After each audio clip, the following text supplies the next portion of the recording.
आज हम एक ऐसी कहानी की गहराई में उतर रहे हैं जो सिर्फ एक पौराणिक कथा नहीं है, बल्कि तप, प्रेम और समर्पण की एक पूरी पाठशाला है। भगवान शिव और पार्वती के विवाह की गाथा। हमारे पास जो स्रोत हैं, वो इस कहानी को बहुत ही काव्यात्मक ढंग से बताते हैं। आज हमारा काम है इन पन्नों से उन मोतियों को निकालना जो आज भी चमकते हैं। तो चलिए इस दिव्य कहानी को परत दर परत खोलते हैं। बिल्कुल, और ये ज़रूरी भी है क्योंकि अक्सर हम इस कहानी को सिर्फ एक विवाह की घटना की तरह देखते हैं, जबकि ये उससे कहीं ज़्यादा है। ये ऊर्जा का चेतना से मिलन है, प्रकृति का पुरुष से संतुलन साधना है। पार्वती के जन्म से लेकर उनकी अविश्वसनीय तपस्या और फिर विवाह तक, हर पड़ाव में एक गहरा प्रतीक छुपा है, जो हमें संकल्प और प्रेम के असली मतलब के बारे में बहुत कुछ सिखाता है। तो कहानी शुरू होती है हिमालय के राजा हिमवान और रानी मेना के घर से, जहां पार्वती का जन्म होता है। हमारे स्रोत इस पल को बहुत खूबसूरती से दर्शाते हैं। कहते हैं कि जब उनका जन्म हुआ तो चारों तरफ एक अजीब सी शांति छा गई, जैसे पूरी प्रकृति मुस्कुरा रही हो। ये सिर्फ एक सुंदर लाइन है या इसका कोई गहरा मतलब है? नहीं नहीं, इसका बहुत गहरा मतलब है। प्रकृति का मुस्कुराना इस बात का प्रतीक है कि सृष्टि को जिसका इंतजार था, वो शक्ति अब अवतरित हो चुकी है। यह ब्रह्मांडीय संतुलन की बहाली की पहली घंटी थी। उनका जन्म कोई आकस्मिक घटना नहीं थी, बल्कि एक जरूरत थी। सती के जाने के बाद शिव जिस गहरे वैराग्य में चले गए थे, उससे सृष्टि का मतलब संतुलन बिगड़ रहा था। पार्वती का आना उस संतुलन को वापस लाने का वादा था। और ये बात उनके बचपन में भी दिखती है। सोर्स बताता है कि वो दूसरे बच्चों की तरह खेलों में नहीं बल्कि ध्यान में खोए रहती थीं, और उनके होठों पर अपने आप ही ओम नमः शिवाय का जाप रहता था। ये थोड़ा हैरान करता है, एक बच्ची में इतनी भक्ति, इतनी स्पष्टता कहाँ से आई? यहीं पर पुनर्जन्म की धारणा सामने आती है। उनकी भक्ति सीखी हुई नहीं थी, बल्कि उनकी आत्मा की स्मृति थी, या उनके पिछले जन्म सती के रूप की ही एक तरह से निरंतरता थी। स्रोत में अनायास ही शब्द का प्रयोग बहुत महत्वपूर्ण है। ये दिखाता है कि यह कोई कोशिश नहीं थी, बल्कि उनका स्वभाव था, जैसे सांस लेना। उनका लक्ष्य जन्म से तय था, बस उसे पाने का रास्ता खोजना बाकी था। और वो रास्ता दिखाने आते हैं देवऋषि नारद। वो पार्वती को देखते ही पहचान जाते हैं और भविष्यवाणी करते हैं कि इनका भाग्य तो महादेव से ही जुड़ा है। कहते हैं कि यह सुनकर पार्वती के दिल में एक हलचल हुई, जैसे कोई भूली हुई याद ताजा हो गई हो। वो भूली हुई स्मृति ही इस कहानी की नींव है। ये सिर्फ एक भविष्यवाणी नहीं थी, यह एक तरह से उनकी आत्मा को जगाने जैसा था। अब तक जो एक अवचेतन इच्छा थी, नारद के शब्दों ने उसे एक सचेत लक्ष्य में बदल दिया। यहीं से उनके जीवन की दिशा पूरी तरह से तय हो जाती है।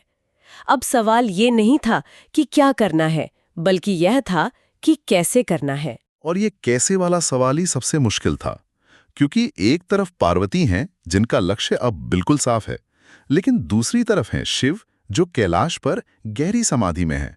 उन्हें दुनिया से, रिश्तों से, किसी भी चीज से कोई लेना देना नहीं है।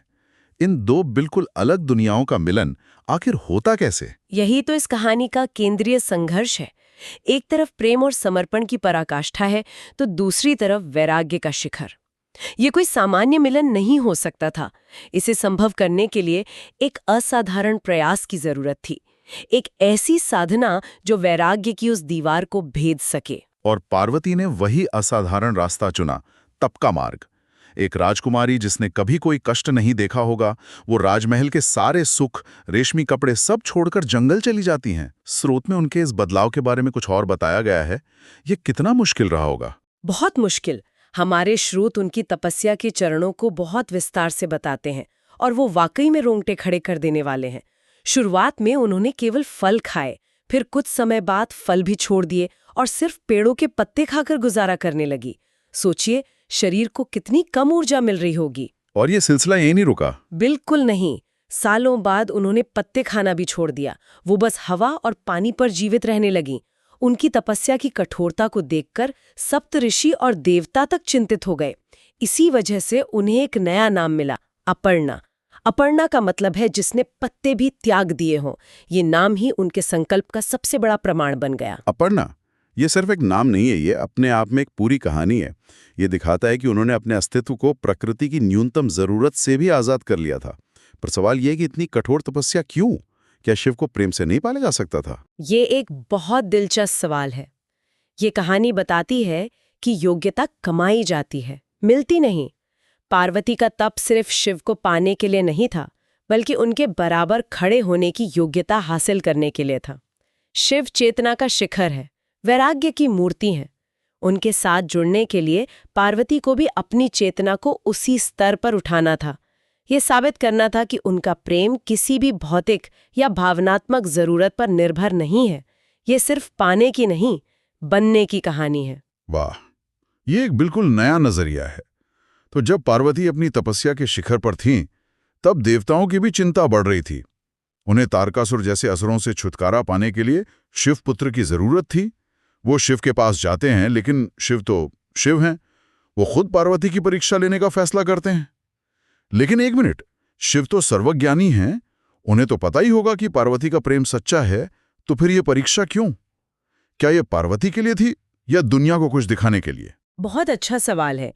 ये परीक्षा पार्वती के लिए कम और दुनिया के लिए ज्यादा थी। शिव चाहते थे कि पार्वती खुद अपने मुंह से अपने संकल्प की गहराई को व्यक्त करें। वो दुनिया के सामने प्रेम की एक ऐसी मिसाल कायम करना चाहती थीं जो सिर्फ भावनाओं पर नहीं बल्कि तत्व ज्ञान पर आधारित हो। वो ये दिखाना चाहती थीं कि असली प्रेम क्या होता है। और इसके लिए वो एक साधु का वेश बनाकर पार्वती के पास पहुंचते हैं। वो पार्वती से पूछते हैं कि वो ये सब किसके लिए कर रही हैं। और जब पार्वती कहती हैं भगवान शिव को पाने के लिए, तो वो साधु हंसने लगता है। हाँ, और फिर वो शिव की ही बुराई करना शुरू कर देता है। वो कहता है, अरे वो शिव जो शरीर पर भस्म लगाते हैं, गले में सांप लटकाए घूमते हैं और शमशानों में रहते हैं, जिनके पास न घर है न कोई धन दौलत, ऐसे भिखारी जैसे योगी से कोई राजकुमारी शादी क्यों करना चाहेगी? यहाँ शिव खुद अपने ही बाहरी रूप की आलोचना कर रहे हैं। वो जानना चाहते थे कि पार्वती उनकी किस रूप से प्रेम करती हैं। क्या उन्हें सांसारिक ऐश्वर्य चाहिए या वो उनके असली तत्वों को समझती हैं? ये तो किसी के भी विश्वास को हिला देने वाली बात थी।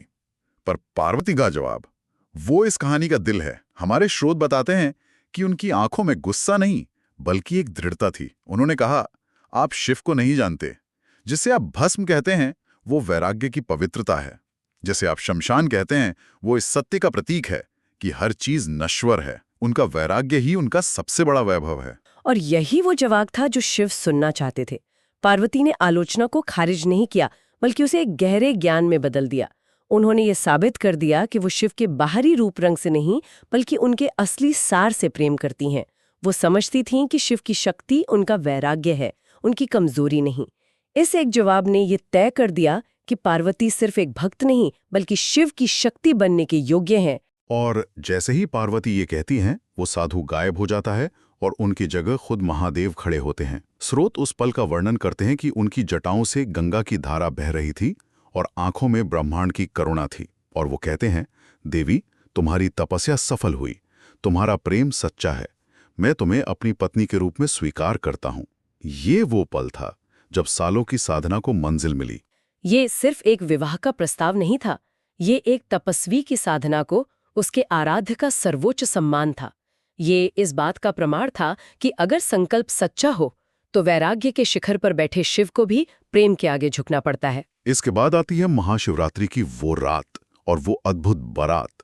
मुझे लगता है ये पूरी कहानी का सबसे दिलचस्प हिस्सा है। कैलाश से एक बारात चलती है जिसमें नंदी हैं, शिव के सारे गण हैं, भूत प्रेत हैं, ऋषि मुनि हैं और देवता भी हैं। यानी आज के जमाने में जिसे कहते हैं the most mismatched wedding party ever. बिल्कुल, और ये जानबूझकर ऐसा दिखाया गया है। ये दृश्य सामाजिक नियमों और दिव्य सत्य के बीच का फर्क दिखाता है। जब रानी मेना इस विचित्र बारात को देखती हैं तो एक माँ होने के नाते वो डर जाती हैं। उन्हें अपनी बेटी के लिए एक डरावना अजीब दूल्हा और उसकी अजब गजब बारात दिखती है। स्वाभाविक भी है, कोई भी माँ अपनी बेटी के लिए ऐसा दूल्हा देखकर शायद बेहोश ही हो जाएगी। सही बात है, लेकिन फिर जब शिव अपना सौम्य सुंदर राजसी रूप दिखाते हैं तो रानी मेना का डर आनंद में बदल जाता है। ये हमें सिखाता है कि दिव्यता को समझने के लिए हमें अपनी सीमित सांसारिक सोच से ऊपर उठना पड़ता है। और वो बारात वो शिव के स्वभाव का प्रतीक है। उनकी दुनिया में कोई भेदभाव नहीं है। देवता, दानव, भूत, ऋषि सब उनके लिए बराबर हैं। सब स्वीकार्य है। और फिर हिमालय की चोटियों के बीच मंत्रों के साथ शिव और पार्वती का विवाह होता है। पर अगर हम इसे बड़े पैमाने पर देखें तो ये सिर्फ दो देवताओं का विवाह नहीं था। इसका प्रतीकात्मक अर्थ क्या है? इसका प्रतीकात्मक अर्थ ही इसका असली सार है। ये शक्ति और शिव का मिलन था। शक्ति जो ऊर्जा, गति और सृष्टि की क्रियाशील शक्ति है, और शिव जो स्थिर चेतना है, जो उस ऊर्जा का आधार है। एक के बिना दूसरा अधूरा है। ये प्रकृति और पुरुष का संतुलन था। प्रकृति यानी सृष्टि की क्रियाशील ऊर्जा, और पुरुष यानी वह स्थिर चेतना जो उस ऊर्जा का आधार है। इन दोनों के मिले बिना सृष्टि चल ही नहीं सकती। तो इस पूरी कहानी को आज के संदर्भ में देखें तो हमारे लिए मुख्य टेकअवेज क्या हैं? क्या सीख सकते हैं हम इससे? स्रोत इसे बहुत साफ तौर पर बताते हैं। पहला, सच्चा प्रेम और कोई भी बड़ा लक्ष्य धैर्य और समय मांगता है।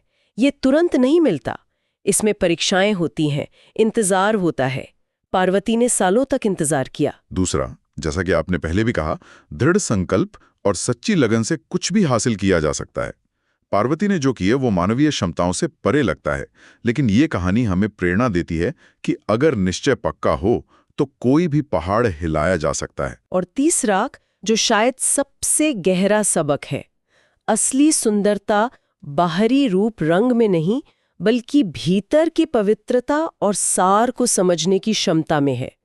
पार्वती ने शिव के वैरागी रूप में उनका असली ऐश्वर्य देखा। यह हमें सिखाता है कि हमें लोगों और चीजों को उनकी सतह से नहीं बल्कि उनकी गहराई से आंकना चाहिए। बिल्कुल। और हमारे स्रोत की आखिरी पंक्तियां इस कहानी को आज के समय से बहुत खूबसूरती से जोड़ती हैं कि जब महाशिवरात्रि पर दिए जलते हैं और ओम नमः शिवाय का जाप गूंजता है तो ऐसा लगता है मानो पार्वती की वही तपस्या और शिव की वही करुणा आज भी हमारे जीवन में उजाला कर रही है। ये इस कहानी को अमर बना देता है। ये सिर्फ एक बीती हुई घटना नहीं है, ये एक जीवित परंपरा है। यह हमें हर साल याद दिलाती है कि हमारे अंदर भी शिव और शक्ति, चेतना और ऊर्जा दोनों का अंश है, और हमें भी अपने जीवन में इन दोनों के बीच एक संतुलन खोजना है। ये कहानी हमें एक और सोचने वाली बात के साथ छोड़ जाती है। हमने पूरी चर्चा में कहा कि पार्वती ने शिव को पाने के लिए तपस्या की, लेकिन अगर शिव और शक्ति एक ही परम तत्व के दो पहलू हैं जो एक दूसरे के बिना अधूरे हैं, तो क्या ये यात्रा किसी दूसरे को पाने की थी, या फिर ये यात्रा अपने ही भीतर की दिव्यता को जगाकर अपने ही दूसरे आधे हिस्से से एक हो जाने की थी? इस पर सोचा जा सकता है।